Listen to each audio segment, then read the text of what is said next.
Bismillahirrahmanirrahim. Assalamualaikum warahmatullahi wabarakatuh. Alhamdulillah, wassalatu wassalamu ala rasulillah wa ala alihi wa man walah. Sahabat, berbagi kisah islami rahimakumullah. Pada kesempatan kali ini kita akan membicarakan mengenai seorang sahabat Nabi, seorang paman Nabi dan amat beliau banggakan. Orang tersebut bernama Sa'ad ibn Abi Waqqas bin Wuhaib bin Abdi Manaf. Sa'ad radhiyallahu anhu merupakan paman Nabi sallallahu alaihi wasallam dari pihak ibu, di mana Rasulullah teramat bangga dengan Sa'ad karena keberanian, kekuatan dan kesungguhan imannya. Hingga ketika sedang bersama Sa'ad, beliau berkata, "Ini adalah paman dari ibu saya, maka hendaklah seseorang memperlihatkan kepadaku paman dari ibunya." Sabda beliau tersebut merupakan salah satu ungkapan kebanggaan beliau akan keberadaan Sa'ad di sampingnya. Sa'ad bin Abi Waqqas radhiyallahu anhu masuk Islam di usia yang teramat muda, 17 tahun. Ia merupakan sahabat yang memang sudah bersih dari maksiat meskipun berada di lingkungan jahiliyah. Meskipun eranya adalah jahiliyah, namun banyak sahabat yang tidak terpengaruh oleh lingkungan tersebut dan tetap menjadikan mereka seorang yang berakhlak baik serta terhindar dari kemaksiatan-kemaksiatan seperti khamar, judi, dan lain sebagainya. Yaitu selain Sa'ad, ada juga sahabat-sahabat yang memang sudah baik sedari awal. Mereka adalah Abu Bakar, Ali ibn Abi Thalib, Utsman ibn Affan, dan Mus'ab bin Umair. Ketika Sa'ad radhiyallahu anhu baru masuk Islam, sempat ada penentangan dari ibunya, Hamnah binti Sufyan bin Umayyah bin Abdi Syams. Sang ibu berkata kepada Sa'ad, "Wahai Sa'ad, apakah kamu meninggalkan agamamu dan agama nenek moyangmu, lalu kamu mengikuti sebuah agama yang baru? Demi Allah, aku tidak akan mencicipi satu makanan dan minuman pun hingga kamu meninggalkan agama barumu itu." Sa'ad kemudian menjawab, "Demi Allah, aku tidak akan meninggalkan agamaku dan tidak akan berpisah darinya." Sang ibu kemudian mogok makan dalam waktu yang cukup lama, dengan harapan bahwa Sa'ad akan iba kepadanya dan meninggalkan agama Islam. Namun, karena Sa'ad lebih mencintai Allah dan Rasul-Nya, maka dia berkata kepada ibunya, "Wahai ibu, demi Allah, andai engkau memiliki 70 nyawa dan keluar satu demi satu, maka aku tetap tidak akan meninggalkan agamaku untuk selama-lamanya." Perkataan Sa'ad begitu tegas bahwa Allah dan Rasul-Nya di atas segalanya. Bahkan ketika ibundanya, seorang yang melahirkannya, seorang yang mengasuhnya sedari kecil, mengajaknya keluar dari agama Islam, ia dengan keras menolak ajakan tersebut. Sang ibu kemudian mengetahui bahwa anaknya itu telah berubah dan tidak akan pernah kembali lagi ke agama sebelumnya untuk selama-lamanya. Karenanya, ibu Sa'ad kemudian menyerah dan ia makan dalam keadaan bersedih dan sangat marah.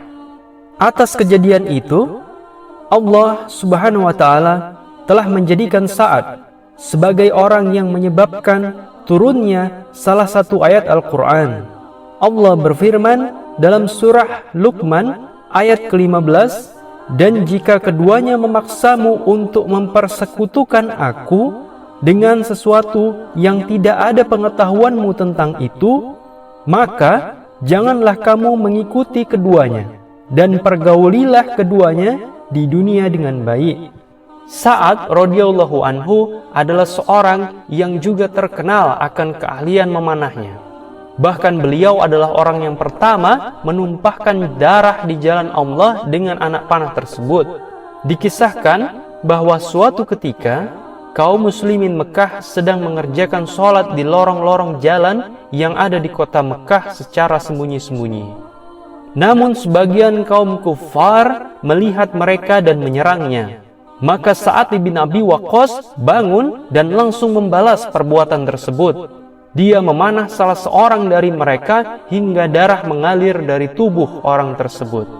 Inilah darah pertama yang ditumpahkan oleh umat Islam melalui tangan dan keberanian Sa'ad bin Abi Waqqas. Ketika kaum kafir Quraisy memboikot kaum muslimin, maka Sa'ad bersama Rasulullah Shallallahu Alaihi Wasallam berlindung di klan Abu Thalib. Beliau terus bersabar bersama Nabi untuk menahan lapar selama 3 tahun penuh. Dan selama itu pula Sa'ad hanya memakan daun-daunan hingga akhirnya Allah pun menghendaki ujian ini berakhir. Tidak lama kemudian Sa'ad radhiyallahu anhu pergi berhijrah ke Madinah bersama orang-orang yang berhijrah di jalan Allah Subhanahu wa taala. Sa'ad bin Abi Waqqas termasuk sahabat yang tidak pernah absen dalam peperangan Rasulullah sallallahu alaihi wasallam.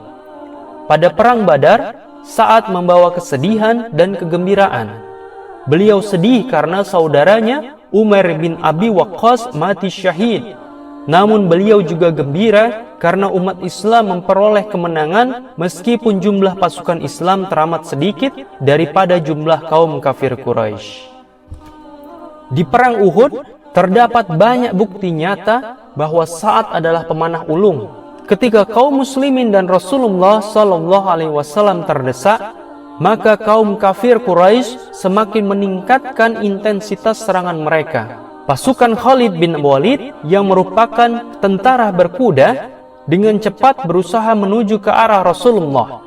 Sementara hanya sedikit sahabat yang melindungi beliau, termasuk di dalamnya adalah Sa'ad bin Abi Waqqas. Sedikit gambarannya sahabat mengenai pasukan berkuda. Di zaman dahulu, pasukan tersebut adalah pasukan yang sangat kuat. Selain memang kuda membuat mereka menjadi kokoh, pasukan ini juga biasanya dilengkapi dengan baju-baju besi dari ujung kaki hingga ujung kepala.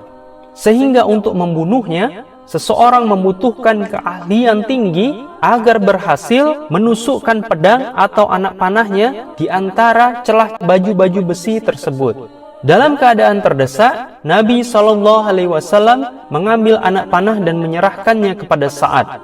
Rasulullah berkata, "Wahai Sa'ad, lemparlah anak panah ini, ayah dan ibuku sebagai tebusannya." Sebelumnya sahabat, belum pernah Rasulullah menyebut ayah ibunya sebagai tebusan selain hanya kepada Sa'ad. Ini menunjukkan betapa kuatnya kedudukan Sa'ad radhiyallahu anhu di samping Nabi SAW. Mendengar perkataan Nabi tersebut, maka Sa'ad menjadi bersemangat. Beliau mengambil 3 anak panah sekaligus dan melepaskan dari busurnya. Disinilah keajaiban terjadi. 3 anak panah yang dilepaskan oleh Sa'ad berhasil membunuh 3 orang dari pasukan Khalid bin Walid. Kemudian Nabi berkata kembali, "Lempar lagi Sa'ad." Sa'ad kemudian melepaskan 3 anak panah lagi dan mati 3 orang dari pasukan Khalid bin Walid. Hingga 9 anak panah membuat mati seketika 9 orang dari pasukan Quraisy. Masya Allah, tabarakallah. Karena besarnya juga rahmat Allah, ada satu peristiwa unik di mana Nabi bahkan memberikan anak panah yang tiada ujungnya kepada Sa'ad. Anak panah tersebut dilepaskan oleh Sa'ad dan mampu menewaskan pasukan musuh. Hingga pada akhirnya, panah Sa'ad berhasil membunuh kurang lebih antara 10 hingga 15 orang dari pasukan Khalid bin Walid. Dan pasukan berkuda yang tangguh itu memutuskan untuk berhenti menyerang kaum muslimin karena takut hanya akan menuai kematian dari panahnya Sa'ad. Demikianlah kisah Sa'ad bin Abi Waqqas menjadi seorang sniper ulung, menjadi seorang pemanah tangguh yang melindungi Rasulullah Sallallahu Alaihi Wasallam.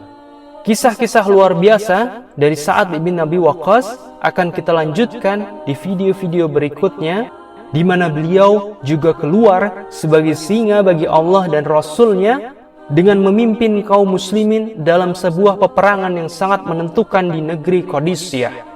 Melalui perantara Sa'ad, Allah memadamkan api yang menjadi sesembahan orang Majusi, membersihkan bumi Persia dari najis, dan mengubah tempat-tempat penyembahan api menjadi masjid-masjid yang dipakai untuk menyembah Allah Subhanahu wa Ta'ala. Madain, ibu kota Persia, ini pun jatuh ke tangan kaum muslimin. Allah memuliakan pasukannya dengan memberikan kemenangan kepada pasukan muslim dan juga kepada Sa'ad bin Abi Waqqas. Sahabat, berbagi kisah Islami rahimakumullah, semoga kita bisa mengambil kebaikan dari kisah-kisah Sa'ad bin Abi Waqqas. Dan saya sebagai narator cerita undur diri. Saya mohon maaf jika ada perkataan yang kurang berkenan, dan kepada Allah saya mohon ampun. Wassalamualaikum warahmatullahi wabarakatuh.